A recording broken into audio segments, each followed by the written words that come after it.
Hello, Carroll County. This is Commissioner Tom Gordon in District 3, and this week I have the podcast. Fortunate this week to have Stephanie Powers, who is the Executive Director of Care Healing Center, with me today. So thank you for being here. Hi, thanks for having me. So just to start off, could you tell us a little bit more about Care Healing Center and when was it founded and a little more background information? Sure. So I think most people in the county would know the Care Healing Center by our former name, which was the Rape Crisis Intervention Service of Carroll County. We were founded in 1978 and have been serving all survivors of any form of sexual violence in the county since then. That's quite some time to be involved with Carroll County, and it's great to have you all in the community. What was the reasoning or purpose behind the organization rebranding? So in the summer of 2023, we went from Rape Crisis, or RCIS, to the Care Healing Center. CARE stands for our 4 pillars of service: counseling, advocacy, resources, and education. And we really wanted to encompass all of the services that our agency offers and really highlight that we're not just serving survivors of rape, it's survivors of any form of sexual violence, including the human trafficking work that the agency now does. I would say probably our most common helpline call are people calling saying, well, I wasn't raped. Would you still be able to offer me services? Or we get a lot of parents who call who are interested in services because their child was sexually assaulted. Now, you mentioned human trafficking, and I know that's something that's, I think, become more noticeable and aware as the community kind of looks deeper into that. How prevalent is that in Carroll County? So I think when we first started doing this work, no one really had a good idea of what human trafficking actually looked like. And I've been doing this work for the last 19 years, and I can look back at my early career now and say, oh, well, that case actually was human trafficking, because it's any instance in which there is an exchange of goods for a sexual act, and also when there's any force, fraud, or coercion. So a lot of what we're seeing in Carroll County are a lot of teenagers. I would say it's most prevalent in 13 to 17-year-olds who are engaging in sexual acts for basic survival skills. So it's a lot of trading sex to meet their basic needs, to be able to get school supplies, to be able to have a meal because their basic needs aren't being met. So typically when somebody mentions human trafficking, we're thinking of things you would typically see in movies and so forth. I mean, on that level, how prevalent is that in not just, say, our community, but just the region as a whole? Absolutely. So I think a lot of times people confuse human trafficking for what we consider human smuggling. And that is where you think of like the tractor trailer, semi-truck moving people across borders. And Carroll County, we're uniquely situated along I-70. So we do see a lot of people who are being trafficked across county borders and things along those lines. We do work with our sister agency, Hartley House, which is in Frederick County, quite frequently, especially along that Mount Airy corridor, to be able to provide survivors with services. A lot of human trafficking does happen along truck stops. So again, servicing those survivors. Human trafficking is super prevalent in vulnerable communities. So we know often children who run away from homes. It's a crazy statistic, like within 48 hours, a kid that runs away from home is immediately approached by a trafficker, because it's this idea of, oh, we'll provide you support. We'll be able to help you with your basic needs. And in October of last year, the services we provide expanded from sex trafficking to also labor trafficking. So in being in a rural county, we're also helping now with kind of like the migrant workers that we're seeing. Even, I think how often you have kids come to your door selling magazines or cleaning supplies. If you look, those are the kind of kids where they knock on your door, they're trying to sell a product, and if you look, it's usually they're in a white van out in a court. And those are the kids who are basically being told, okay, in order to get a meal or to get your stipend for this week, you have to make X amount of sales. That all falls under the umbrella of labor trafficking. So again, if you see something, say something. You can call our agency, let us know what you're seeing. Let the kids know that there is an agency in the county that will gladly help them. Because not only do we offer like counseling services in our 24-hour helpline, we do have the ability to provide them with their basic needs. So if they need a gift card to be able to get a meal, like that's something that we would gladly assist with. Now, I would assume based off of some of these being, I guess, newer reported, I would assume the numbers on some of this is quite significant. Oh, absolutely. And again, it's hard because sexual violence in general is the least reported crime. So it's hard to get a standard statistic, especially for trafficking, because, like I said, I've been doing this for a really long time, and it's hard to look at something and realize that that's exactly what it is. We're seeing a lot with the teenagers now with what we would consider sextortion. So they're being asked to provide, like, send me a nude. And then once they send a nude picture, it's like, okay, I'm going to send this to everyone you know if you don't give me money. And especially, technology changes. And by the time we actually find out about an app or something like that, the kids are smarter than we are and they've moved on to something else. And with AI now, it's not even actual images. They're able to create images or put people's faces on images. I mean, even, politicians, like there's legislation that's going through now about deep fakes. So again, everything's constantly changing in this field. So it's staying up to date on those kind of things. That's a tremendous amount of material to stay up on, and obviously looking out for everybody in the community. As the executive director, what are your roles and responsibilities at Care Healing Center? Oh, I wear a lot of hats.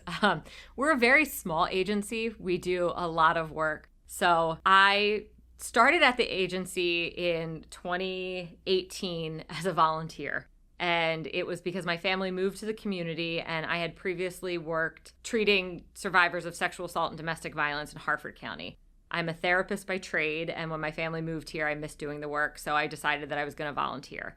And after I was volunteering for a short amount of time, the agency got a grant for 5 more hours of therapy a week, and so they offered me that position. And then after doing 5 hours of therapy, I started doing 16 hours, and then I became the agency's clinical director. And then last year, I took on the role of executive director. So with that, I oversee just general agency operations. I still take on overnight shifts on the helpline because, again, being a 24-hour operation, we always have to kind of be all hands on deck. I work with all of our staff. There's not a job that's too big or too small. So again, like a little bit of everything. Absolutely. So obviously we're talking about some of the various concerns. Are there any other significant concerns that the community should be aware of at this point that's going on that maybe, isn't something they're going to see on the news typically or anything in that fashion? I mean, I think right now, I was looking at our stats because right now is grant season. So we're getting ready to apply for all of our state and federal funding. And 13 to 17 seems to be our largest population. It used to be that the 18 to 24-year-old population, college age, was the highest rates for sexual assault. It's getting younger and younger. We also see children starting at age 5 for therapy at our agency. So any child that has been sexually assaulted, we will see. And I think it's this idea that people don't realize how prevalent sexual violence is. And I think right now, people are talking about it more and people are seeking out services more. So we will have people who were sexually abused 50 years ago call us and say, hey, I never called the police or I never told anyone about this. Am I still eligible for services? And absolutely. We always say it doesn't matter if it happened 5 days ago or 50 years ago, you are still eligible for services at our agency. I think letting people know that if the national statistic is 1 in 4 women and 1 in 6 men will experience an act of sexual violence in their lifetime, that if it's not you, it's somebody that you know. And having our name on the tip of your tongue, being able to refer people to our agency is so important because nobody ever thinks that they're going to need us, but to know that we're here and that we're going to help any way that we can is so important. In reference to that, so how could members of the community be better advocates, not only say for themselves, but their neighbors and other people in general? I'm a firm believer of see something, say something, and to trust your gut. If you're working with somebody and they kind of give you an ick feeling, trust that, kind of keep eyes on something. Right now, we're getting ready on May 28th. We're doing a college readiness program. Not to say that the responsibility is on someone not to get sexually assaulted, because the number one cause of sexual assault is perpetrators. But with students getting ready to go to senior week or off to college, we're doing what we're calling is the Red Zone Readiness Program. We're doing it at Exploration Commons on May 28th in the evening. And it's really to prepare students for okay, the first 2 weeks that somebody goes to a college campus every year is when they are most likely to be sexually assaulted. So it's that idea of just having some awareness, learning about how common it is to have your drink spiked, learning about general self-defense techniques. It used to always be, oh, carry your keys between your fingers. Well, nobody carries keys anymore. So like, what else do we do now? So we will have demonstrations on general safety, buddy systems, letting your friends know what your intentions are. So just kind of having more awareness, letting people know what to look for. I think parents are doing a really good job of talking to children about consent and bodily autonomy and bodily safety at a younger age. We always welcome parents to call our agency, and we have coloring books and resources and can really help parents to talk, to have these conversations, to teach children about how to know about what is good touch, bad touch. I always say, growing up in the 80s, it was always stranger danger. Avoid the man in the white van who's Absolutely. giving out candy and puppies. But that is not what we see anymore. Most people who are sexually abused are abused by someone that they know. So really helping parents to learn to trust your child. Kids don't make up that they were sexually abused. That is not common. So if your child tells you that someone is hurting them, whether it's physically or sexually, teaching them to believe their child and teaching them to advocate for their kid and learning the resources in the community of who they can call and how they can get their child help. We know that the best predictor for a positive outcome after a child has been sexually assaulted is caretaker response. So if your caretaker says, I believe you, I'm going to change it, and I'm going to protect you, then that kid is going to be way more successful in getting through that trauma. And then we won't see it later down the line. Kids who experience trauma at a young age and don't get the help they need, we see them dropping out of school. We see them turning to substance abuse problems, higher suicide rates. So if we can help people sooner, then they're going to have a much better chance of getting through that in the long run.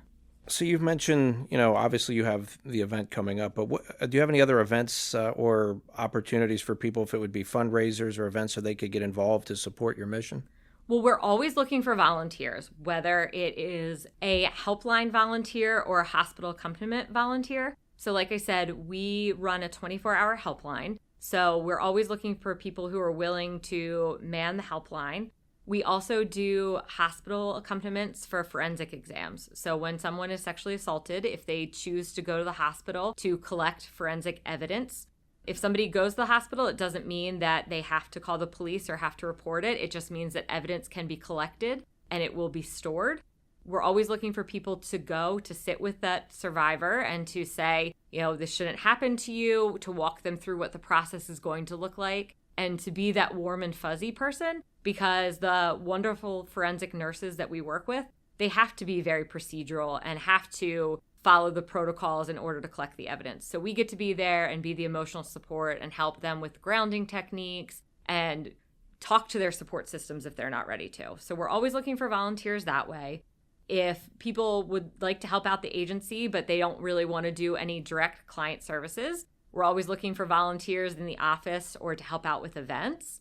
And then as far as just any monetary donations, right now we're living in kind of uncertain times when it comes to funding. And all of our services are 100% free of charge. We will never charge anyone for any therapy services or anything along those lines. So in order to keep our programs funded, we're always willing to take any monetary donations. We also take clothing donations for our court closet for our clients who are going for protective orders or court accompaniments. We also collect hygiene products because our clients who are going to the hospital, once the evidence has been collected, if they want to take a shower, we'll always bring a change of clothes because their clothes most of the time are collected for evidence. And then a toiletry bag so that way they have the opportunity to shower, to be able to, clean themselves off and feel like a person again. And we always take self-care items because after a sexual assault, so many people lose their sense of self-worth. And we always want people to feel like, you are deserving of this because this never should have happened to you in the first place. What's the best way for somebody to reach out if they want to get involved, whether it's volunteering or, donating or anything in that fashion? What's the best way? So you can always find us at our website, which is www.carehealingcenter.org, or you can call our office at 410-857-0900. Again, social media, stop by the office. We're located right in Westminster. There's always somebody around to talk to us. All the events in the community, we tend to be at most of the resource fairs. Call us, stop in. We're always going to be a friendly face to chat. Well, I truly appreciate you coming in today and taking the time. Anytime. Thank you very much. Thanks for having us. Thanks.